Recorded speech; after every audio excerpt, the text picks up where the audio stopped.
자, 동영상을 시청하시는 시장 여러분, 한 주간도 무탈하십니까? 오늘이 벌써 9월 14일입니다.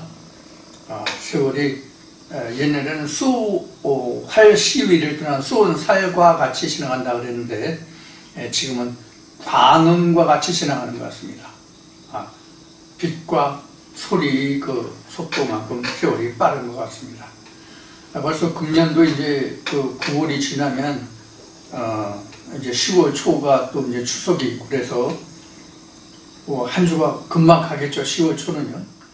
그럼 이제 10월 그 하순 되면 이제 추수가 10월 중순 이후부터 이제 추수가 시작되지 않을까 생각하는데 표심은 제가 엊그제 같은데 지금 논마다 펴서 꽃이 피고 그 이삭이 나오는다고 엊그제 같은데 지금 벼가 고개를 숙어서 지금 색깔이 연황색으로 지금 변화되어 가는 그런 와중에 있습니다.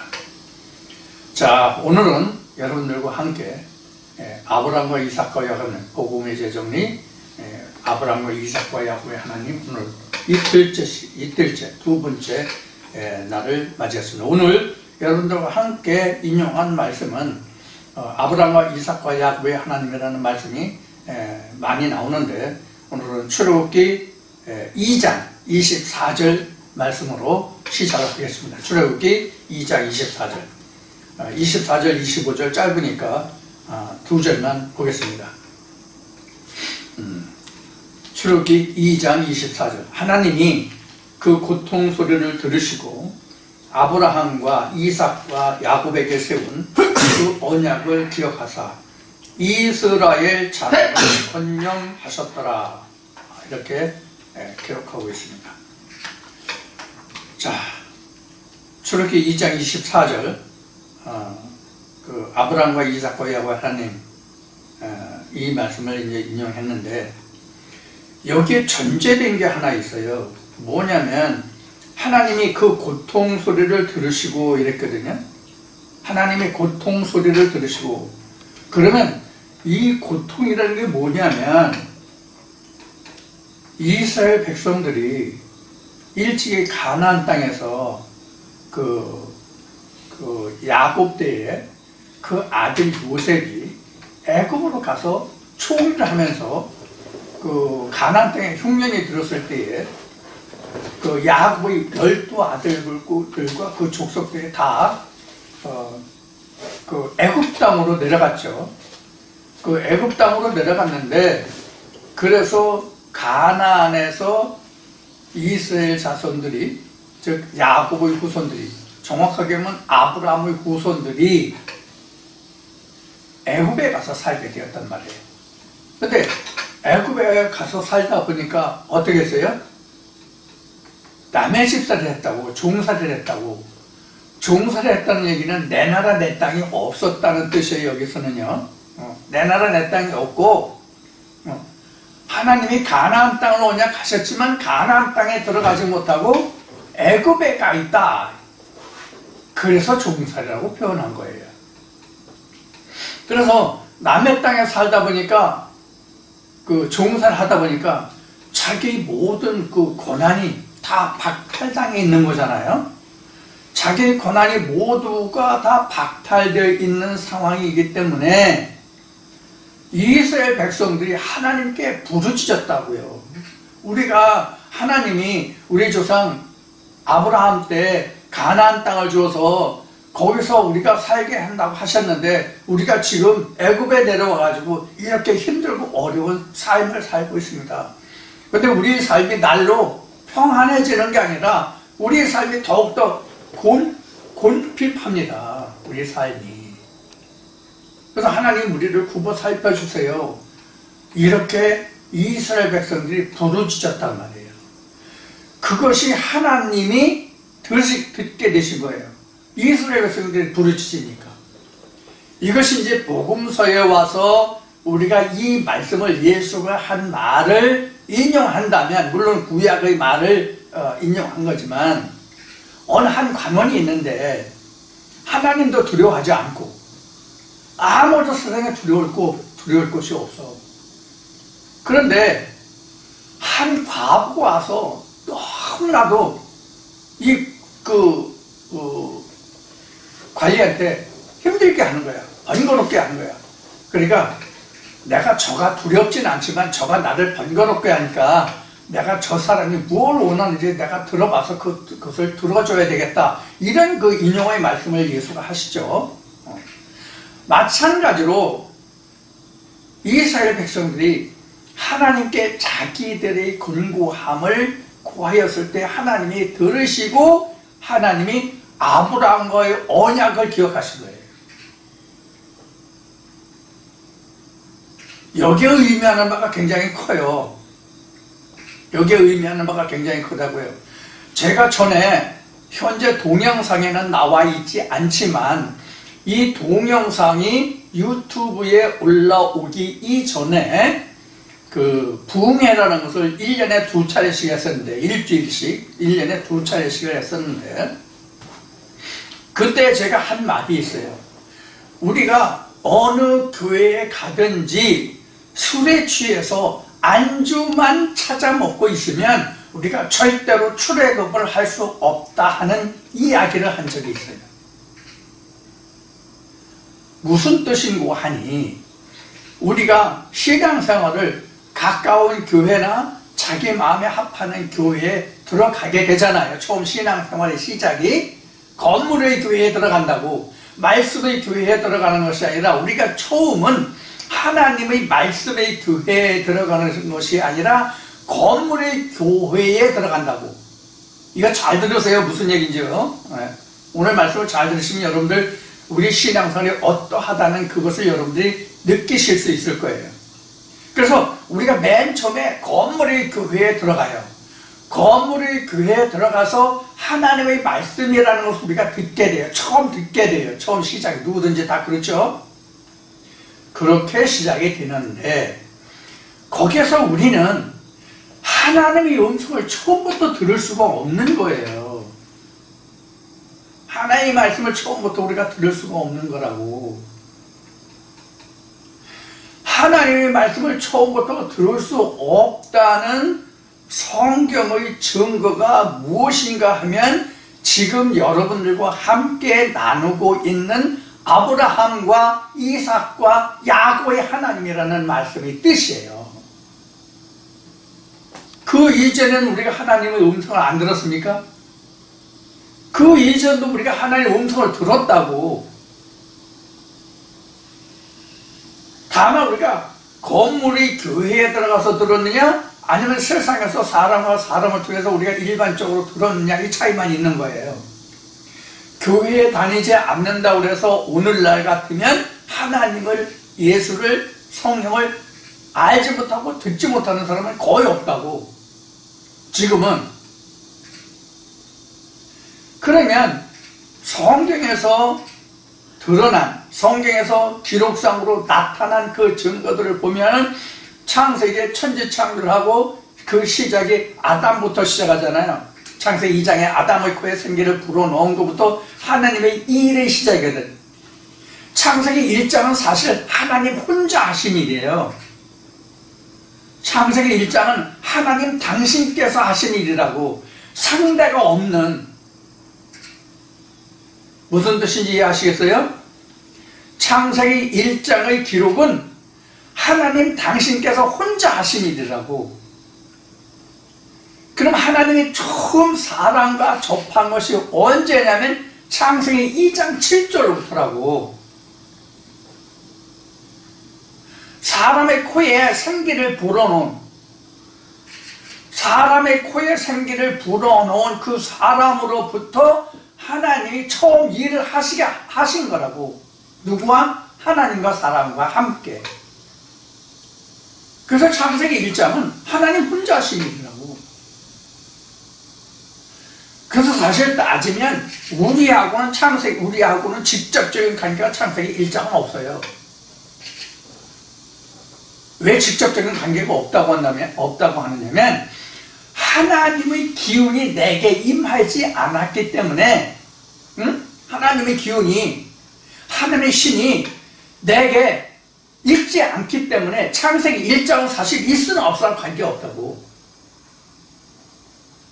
그럼 창세기 1장에 우리 인간과 상관관계가 있으려면 어떠한 일이 먼저 있어야 하는가 하면 창세기 2장 7절에 코에 생기를 불어넣은 일이 있어야 창세기 1장과 연관이 되는 거예요. 이러한 관계를 쭉 설명한 것이 어디까지냐면 노아의 홍수 심판까지예요. 노아의 홍수 심판까지가 우리가 관념적으로 표면적으로 지금 귀로 듣고 그냥 느끼는 그런 하나님의 세대예요.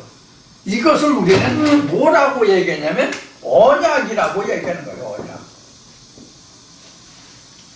그래서 이 언약이라는 것을 놓고 보면 노아 때까지는 언약이 없어요. 근데 어디서부터 언약이 있냐면 아브라함부터 있거든요. 아브라함부터 하나님의 언약이 있는데 그 언약이 실제로 아브라함에게 있어서도 실제로 그 언약이 언약답게 된 것은 뭐냐면 아브라함의 할례예요. 이게 바로 뭐냐면 사례의 언약이죠. 이게 사례의 언약이라는 거예요. 그러니까 하나님의 언약이 내 살에 있다는 것은 하나님의 언약이 나와 함께 내게 있다는 뜻이란 말이에요.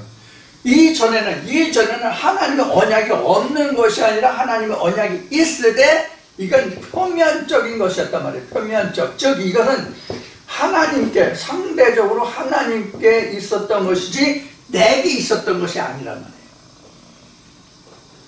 그러면 이것을 깨닫는 시간이 언제냐면 창세기 1, 2, 3장을 놓고 보면 2장에 하나님의 말씀이 내게 하나님의 말씀이 언약이구나 하는 것을 알아차리는 때가 창세기 2장이에요. 그러다가 이 언약이 내게 성취되어야 되는구나 하는 것을 알게 되는 것이 창세기 3장이에요. 그래서 그것이 이루어지지 않았기 때문에 창세기 3장의 기록을 어떻게 기록하고 있는가 하면 하나님이 그들을 에덴 밖으로 내어보냈다예요.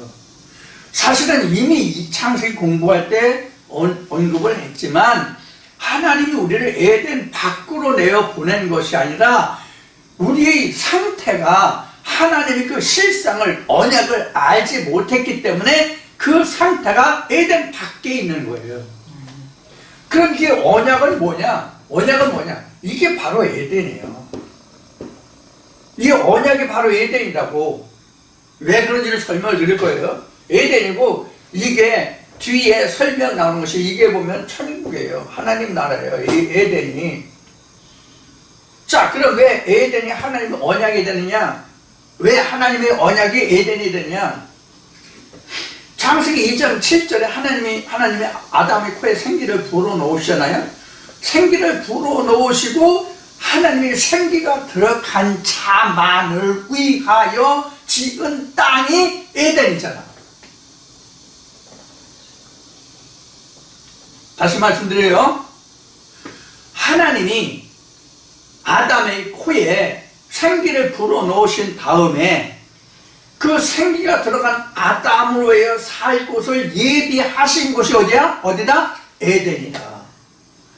그래서 언약은 곧 뭐다? 에덴이다. 그런 얘기예요. 그러면 우리가 아브라함에게 하나님이 언약하셨지만 아브라함의 언약이 누구로부터 실현이 된다고? 누구로부터 시작해야 된다고? 누구와 하나님이 그 언약을 성취하겠다고 하나님이 말씀하고 계세요? 네 씨로부터 낳을 누가? 이삭이 나와 그 언약을 이루어 가야 할 상대자다. 이렇게 하나님이 말씀하신단 말이에요. 여기에 깊은 뜻이 있어요. 여기에 깊은 뜻이 뭐냐면 하나님의 언약이 드러나서 그 결과가 나타난 것을 보아서 내가 너와 언약한 것을 그 사람과 함께 하겠다는 뜻은 그 나타난 결과가 이삭으로 나오면 내가 내 언약을 그와 함께 해서 가나안 땅을 줄 것이고, 즉 에덴을 줄 것이고, 이삭이 아니면 안 준다 이 뜻이 되거든요. 이거 무슨 뜻인지 여러분들 이해하시겠어요? 오늘도 성령의 교회에 들어가시는 말씀을 들을 수 있는 귀는 복이 있을지어다. 그래서 제가 이미 지지난주에도 말씀을 드렸듯이, 그 전에도 말씀을 드렸지만 한두 번 이야기하는 건 아니죠. 하나님의 말씀을 보고 듣고 깨닫는 것은 사람이 할 수 있는 게 아니에요. 그래서 보는 눈과 듣는 귀는 여호와의 지으신 것이라 이렇게 됐단 말이에요, 성경에. 그래서 내가 이 말씀을 아무리 들으려고 해도 사람의 생각으로는, 사람의 마음으로는 깨달을 수가 없는 것이 성경의 말씀이에요. 똑같은 사람 입으로 나오는 언어지만, 음성이지만, 소리지만, 이것은 일반 세상의 사람들이 일상생활에서 쓰는 그런 내용의 언어가 아니잖아요. 즉 우리는 하나님의 말씀이 인간의 언어로 기록되어 있는 것이 성경이거든요. 이미 이것도 여러 번 말씀을 드렸어요. 하나님의 언어를 인간의 예대로 기록한 것이 성경이에요. 그러면 우리는 이것을 다시, 인간의 언어로 된 것을 다시 하나님의 언어로 바꾸어줘야 되거든요. 이게 하나님의 음성, 성령이 교회에 들어가시는 음성이라고 성경은 말하고 있는 거예요. 이것을 우리는 일반적으로 말할 때에 이것을 뭐라고 얘기하냐면 설교한다, 설교다 이렇게 얘기해요. 설교다.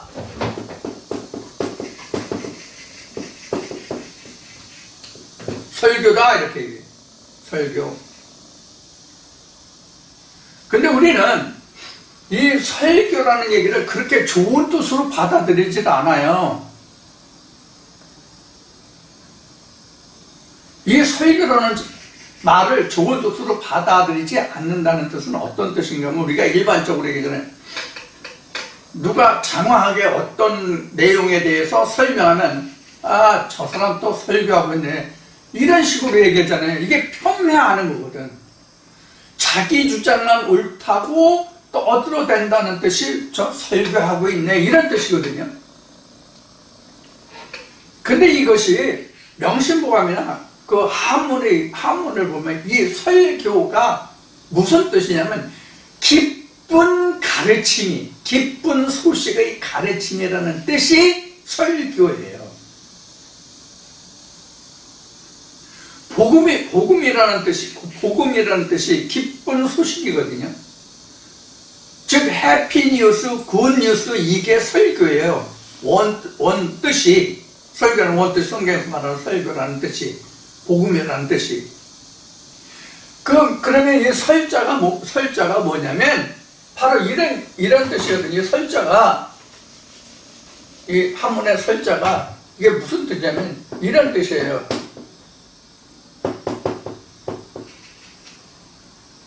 이런 뜻인데, 이건 말을 뜻하는 언자잖아요. 이거는 열이라고 읽어요. 열. 이게 무슨 뜻이냐면 기쁠열이에요. 기쁠열. 기쁘다. 그래서 기쁜 말이 설이라고요. 그래서 한문 명심보감이나 이런 것을 보면 우리가 공부를 배운다는 것은 하기 시습, 공부한다는 것은 불역열, 호아 이렇게 하거든요. 그러면 그때 열자가 이거예요. 우리는 말씀 설자로도 읽지만 이건 기쁠 열자로도 읽는다고. 이거를 말씀 설로도 얘기하고 기쁠 열자로도 보고, 이 두 가지 뜻이 있어요. 이게. 그래서 우리는 이 하나님의 언어를 인간의 예대로 기록했어요. 인간의 언어로 기록한 것을 다시 하나의 말씀으로 치환해 주는 거. 치환해주는 것을 우리는 설교한다고 얘기하는 거예요. 그런데 이 치환해주는데 이 치환을 세상 사람이 사람으로 살아가는 세상의 교훈으로 가르치느냐, 이것을 하나님의 교훈으로 바꿔주느냐. 치환은 똑같은 치환인데 어떤 것으로 치환해 주느냐가 바로 우리의 생명과 사망을 가르는 그런 일이 되는 거예요. 그래서 교회에서 어떤 성경 구절을 읽어놓고 자기 하고 싶은 얘기, 세상 살아가는데 이렇게 하면 저렇게 하면 여러분들이 세상에 빛이 되고 소금이 되고 뭐 어디 가든지 간에 뭐 꼬리가 되지 않고 머리가 되고 이렇게 살면 사람들이 좋아하고 기뻐하고 이렇게 여러분들 세상에 소금이 되고 빛이 됩니다. 이렇게 하는 것은 누구든지 할 수 있는 거고 누구나 똑같이 들을 수 있는 거예요. 이건 기독교만이 성경만이 이야기하는 것이 아니라 여타 모든 종교도 심지어 무당들도 그렇게 말하고 있잖아요. 그러면은 성경이나 무당이나 불교나 무슬림이나 뭐 무신론자들이나 다 다를 게 뭐예요? 똑같잖아요. 그럼 우리가 굳이 교회 나갈 필요가 뭐 있어? 그래서 교회에 나간다고 하는 것은 하나님을 알고자 함이잖아요. 교회 간다고 하는 것은 하나님을 알고자 함이라고. 세상에 가는 것은 교회 나가지 않아도 세상을 내가 알고 겪고 경험하고 내가 그 안에서 살아간다고. 내가 체험하면서 세상을 겪고 내가 세상을 배워간다고. 그러나 하나님에 관해서는 교회에 가지 않으면 하나님에 관해서 말씀을 들을 수가 없잖아요. 그래서 우리가 교회에 갔는데 교회에서도 똑같이 세상 사람들이 가르치는 것과 같은 것으로 가르침을 받는다면 교회나 세상에 다를 게 뭐가 있냐고. 그래서 시편 78편에는 이런 말씀이 기록되어 있는 거예요. 내가 세상에 예를 들어서 나를 말했다고 하는 거예요. 이게 지금까지 여러분들께 말씀드린 내용이에요. 하나님을 사람의 말로 기록했는데 그것을 다시 하나님의 언어로 바꿔줘야 된다는 뜻이 바로 시편 78편에 기록된 말씀이란 말이에요. 그래서 예수도 마태복음 13장에서 씨 뿌리는 자의 비유를 통해서 쭉 말씀하시면서 제자들이 이것을 누구에게 하시는 말씀입니까? 제자들이 우리를 향하여 하시는 말씀입니까? 저들 세상 사람들을 향하여 하시는 말씀입니까? 이렇게 묻잖아, 제자들이요. 그때 예수가 뭐라 그럽니까? 천국에 관해서는 감춰져 있기 때문에 직설적으로 그냥 다 말할 수 없다. 그래서 내가 비유와 상징으로 말한다. 이렇게 얘기했단 말이에요. 이게 78편에 기록된 말씀이에요. 그런 비유와 상징으로 해서는 그 비유와 상징이 실상 하나님과 예수와 성령에 관해서는 무엇인가 하는 것으로 다시 치환해 주는 것이 뭐다? 설교다. 근데 그 설교가 사람의 예대로 기록된 말씀을 사람의 예대로 설명하면 그것이 무슨 하나님의 말씀이냐 하는 거예요. 교회 가서 목사 입을 통하여 듣지 아니하도 내가 보면은 사람이 사는 예는 내가 볼 수 있다고 생각해서 도둑질하지 말라, 간음하지 말라, 네 이웃을 사랑하라, 형제를 사랑하라. 이거 교회 가서 들어야 됩니까? 성경의 모든 계명은 10계명을 바탕으로 되어 있는 거거든. 그 중에서 가장 핵심적인 하나님의 10계명을 말씀 중에서 가장 핵심적인 뭐냐면 제1계명이에요. 나 외에 다른 신이 없으니 다른 신을 내 곁에 두지 말라예요. 이게 4계명까지 가요. 결국 1계명에서 4계명까지가 제가 그 10계명을 여러분들에게 말씀드릴 때는 이건 위의 계명, 하늘의 계명 이렇게 말씀을 드렸는데 사실은 1계명부터 10계명까지 다 하늘의 계명이에요. 저 5번째가 뭐 내 부모를 공경하라, 그 다음에 도둑질하라, 내 이웃을 사랑하라, 뭐 해가지고 뭐 쭉 해서 10번째까지인데 이게 다 위의 계명에 대한 아래 계명이에요. 즉 1계명에서 4계명까지를 돕기 위한 것이 5계명부터 10계명이에요. 5번부터 10번까지. 예수가 말한 것이 부모는 하나님 외에 부모가 없어요. 일반 교회에서는 그런데 신학에서는 근데 이것을 갖다가 내 부모가 효로 얘기하거든요. 물론 효해야죠, 당연히. 왜 효를 당연히 해야 되냐면 내가 땅에 있는 내 부모도 공경하지 못하면 보이지 않는 하나님 나를 너희가 감히 공경할 수 있겠냐, 이렇게 성경을 가르치고 있잖아요. 그래서 우리에게 하나님이 주신 계명은 뭐냐면 땅의 계명이에요. 이것을 우리는 십계명이라고 하는 거예요. 이것을 땅의 계명으로 설명을 해주면 이게 다 바리오 우상이에요. 성경에서 말하는 것을. 그럼 성경에서 우상은 뭐냐? 하나님의 신이 들어가 있지 않은 게 우상이거든요. 우상이라는 것은 성경에 이렇게 기록하고 있어요. 하나님의 신이 그 안에 없습니다. 하나님의 신이 없으면 그게 하나님의 말씀이 아니라고. 이게 바알이고 우상이라고. 우상은 절에 있는 부처나 단군 신상이나 어디 서 있는 동상이나 이게 우상이 아니라고. 교회 교단에서 설교를 할지라도 하나님의 생기를 대언하지 못하면 그가 곧 살아있는 우상이라고.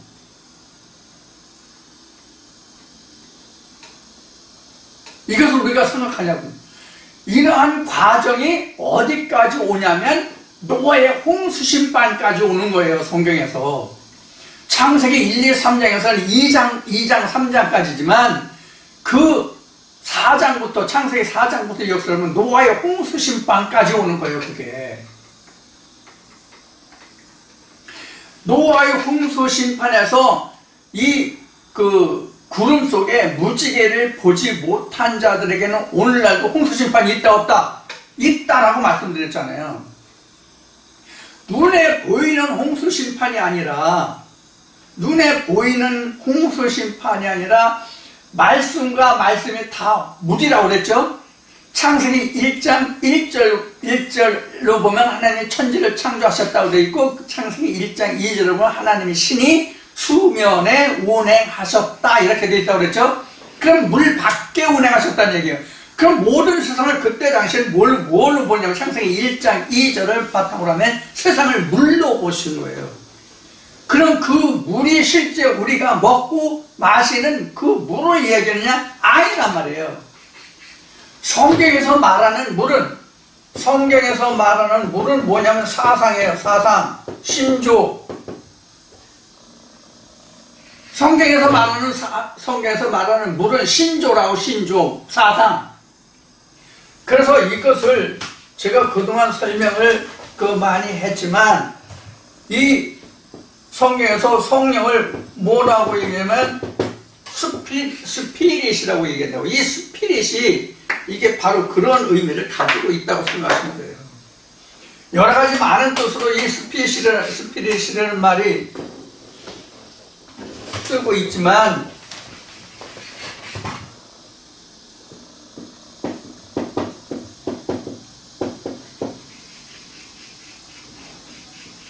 많이 쓰고 있지만 이걸 사상 이렇게 사상, 정신, 마음 이런 걸 쓸 수 있다고. 물론 마음에는 마인드도 있고 뭐 여러 가지 그 단어가 있지만 그냥 일반적인 그런 마인드, 마음을 얘기하는 것이나 이것은 철두철미한 어느 한 가지, 어느 하나를 가진 정신 상태를 얘기한다고.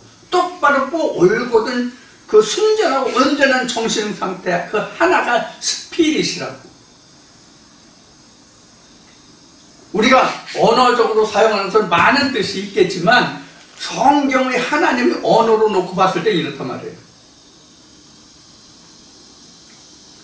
그래서 이 하나님의 말씀이 무딘데, 이건 에레미야 2장 13절이라든가 에레미야 17장 3절을 보면 다 이게 하나님 말씀이 다 하나님 자신을 무리라고 그랬어요. 그래서 요한복음 4장에서도 예수가 말하기를 자신이 물을 주러 왔다고 그러잖아요. 물을 주러. 내가 물을 주러 내가 생수의 근원이라고 얘기했잖아요. 그러니까 창세기 1장 2절에 보면 하나님 신이 수면에 운행하셨다. 이게 수면에 운행하셨다. 하나님의 신이 수면에 운행하시던 물 밖에 있었다는 얘기거든요. 그럼 내가 물이 되고 하나님은 내 밖에 있었다 이 뜻이에요. 이것을 갈라 놓는 것이 바로 어디서부터 시작하면 노아의 홍수 심판에서부터 아브라함과 이삭과 야곱의 하나님을 돼야만 이것이 갈라지는 거예요. 그래서 아브라함과 이삭과 야곱의 하나님이 되면 이거 다시 그리면 이렇게 된다고. 이게 창세기 1장 1절이잖아.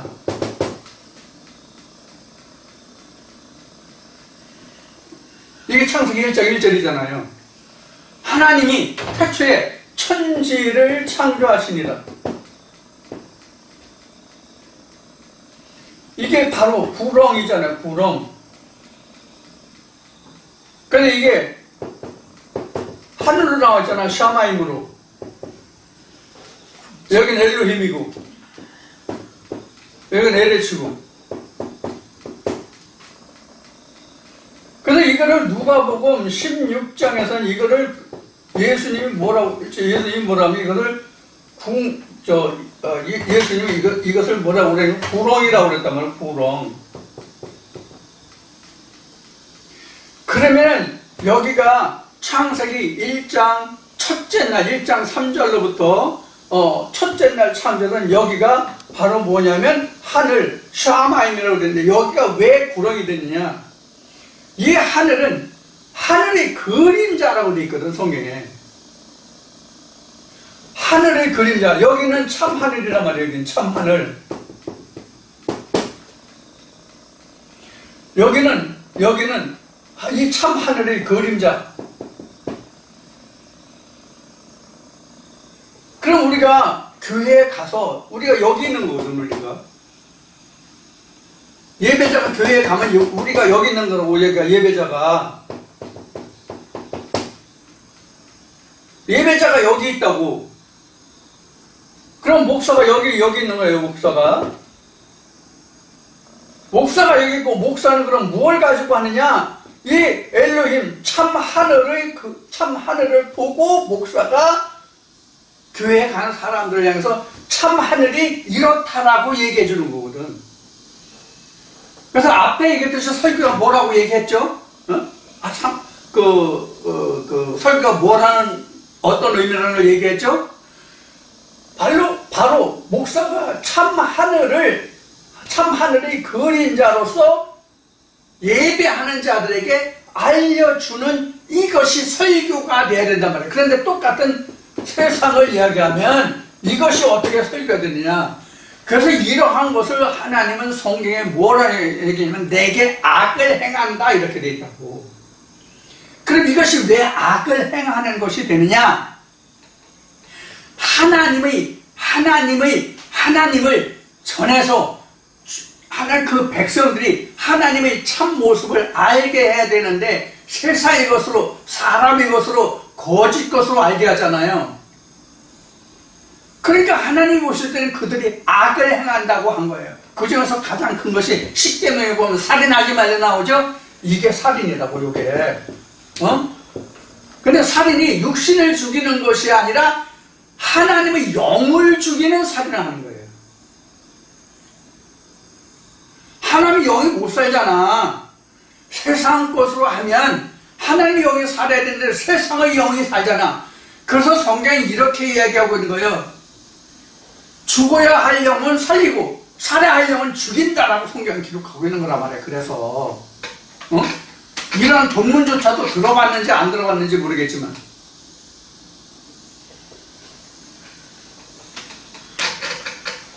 저도 일반 교회에 10여 년씩 다녀봤지만 성경을 성경답게 성경에 하다못해 그 숨겨진 뜻은 어디로 갔든지 어느 성경에 어떤 말씀이 있는지조차도 우리가 다 모르고 교회에 다닌다고. 그런 말씀이 있는지 없는지조차도 모르는 상태로 우리가 교회에 계속 다닌다고. 그런데도 내가 교회 몇십 년 다녔네, 내가 이 집사네, 권사네, 장로네 이런단 말이에요. 심지어 내가 신앙을 해서 내가 목사라고 얘기한다고. 저도 그 중에 하나지만. 그래서 우리가 가장 하나님 앞에 위험한 존재가 누구냐면 목사예요. 가장 위험한 존재가 목사라고. 왜 가장 위험한 존재가 목사냐면 진짜 참 하늘이라는 얘기를 했잖아요. 이것이 예수가 한 말로 하면 유일하신 참 하나님이라는 말을 하죠. 유일하신 참 하나님과 그의 보내신 자 이렇게 해주네. 유일하신 참 하나님과 그의 보내신 자 이렇게 된단 말이에요. 이랬는데 이걸 못하는 자는 유일하신 참 하나님께 무엇을 해서? 살을 했어. 악을 저질렀어. 그러면은 자기는 하나님께 일을 해서 하나님 일을 해서 하나님께 큰 상급을 받을 것으로 알지만 우리가 세상적으로 표현하는 말로 하면 지옥 중에 가장 아랫목에 들어가는 지옥에 들어간다고. 목사보다 사례를 더 많이 하는 자가 어디 있어요? 우리 교회에 신도가 10,000명이요, 100,000 명이요, 몇만 명이요, 몇십 부 예배를 드린다 이런 얘기들을 우리가 흔히 듣고 잘 알고 있죠? 그 영혼들을 살리면 상급인데 죽이면 그 영혼의 값을 누구한테 하나님 받겠다고 성경 기록하고 있어요? 너에게 그 영혼의 영혼의 값을 내가 너한테 찾으리라. 핏값을 내가 너한테 찾으리라고 돼 있다고 성경에. 분명히 성경에 내 핏값을 내가 너에게서 찾으리라고 돼 있다고. 그래도 천국 간다고? 목사가 하나님에게 가장 큰 많은 상급을 받는다고? 이거 종이에 써서 기름칠해가지고 타임캡슐에 담아서 한번 시험해 볼까요? 증명해 볼까요? 그래서 모든 성경은 지금 말씀드린 바와 같이 하나님의 모든 언약이 그에게 본래 있을지라도 어느 시기가 이르기까지는 하나님의 언약이 숨겨져 있는 거라고. 하나님이 그 언약이 숨겨져 있던 것이 드러나는 것이 언제냐면 아브라함 때부터거든. 그래서 아브라함, 이삭, 야곱의 하나님이라고 성경은 기록하고 아브라함과 이삭의 하나님이 그렇게 성경에서 중요하게 기록되고 있는 거예요. 자, 그러면 아브라함과 이삭과 야곱의 하나님의 뜻이 무엇인가 하는 것은 잠시 쉬었다가 여러분들과 함께 또 나눠보겠습니다. 단순히 우리가 아브라함과 이삭과 야곱의 하나님이라고 하는 그 말이 단순한 뜻이 아니에요. 그럼 어떤 의미를 가지고 있느냐 하는 것을 잠시 쉬었다가 여러분들과 함께 나누겠습니다. 잠시 후에 봐요.